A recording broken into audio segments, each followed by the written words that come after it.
TTD board chairman హోదాలో YV Subbareddy చివరి పాలక మండలి సమావేశం నిర్వహించారు. కోట్లాది రూపాయలతో అభివృద్ధి కార్యక్రమాలకు అంగీకారం తెలిపారు. ప్రధానంగా రాకపోకలు సాగించే ఘాట్ రోడ్లో క్రాస్ బారియర్ల ఏర్పాటుకు 24 కోట్లు కేటాయించారు. 23.5 కోట్ల వ్యయంతో తిరుచానూరు పద్మావతి అమ్మవారి ఆలయ ప్రాంగణంలో క్యూ కాంప్లెక్స్ నిర్మాణం చేపట్టాలని తీర్మానించారు.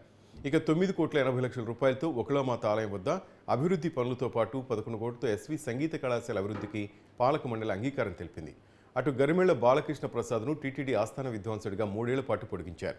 ఇక ప్రసాదాల తయారీకి ఉపయోగించే నెయ్యి ప్లాంట్కు 5 కోట్లు, అన్నప్రసాదాల నాణ్యత పరిశీలనకు అవసరమైన ల్యాబ్ ఆధునికీకరణకు 4.5 కోట్లు కేటాయించారు. ఇక నూతన బోర్డు బాధ్యతలు చేపట్టిన క్రమంలో వైవి పలు అభివృద్ధి కార్యక్రమాలకు శ్రీకారం చుట్టడంపై చర్చ సాగింది. తయారీకి ఉపయోగించే వంట సామాన్లకు కానీ వివిధ రకాల సరుకులు, దానికి అవసరమయ్యే కొన్ని సరుకులు అన్ని నాణ్యతను పరిశీలించేదానికి, మరీ ముఖ్యంగా ఘీ, స్పైసెస్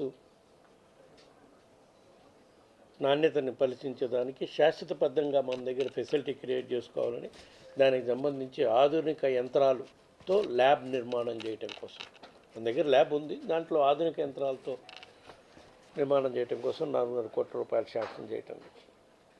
ఇంకొక ప్రధాన అంశం ఈరోజు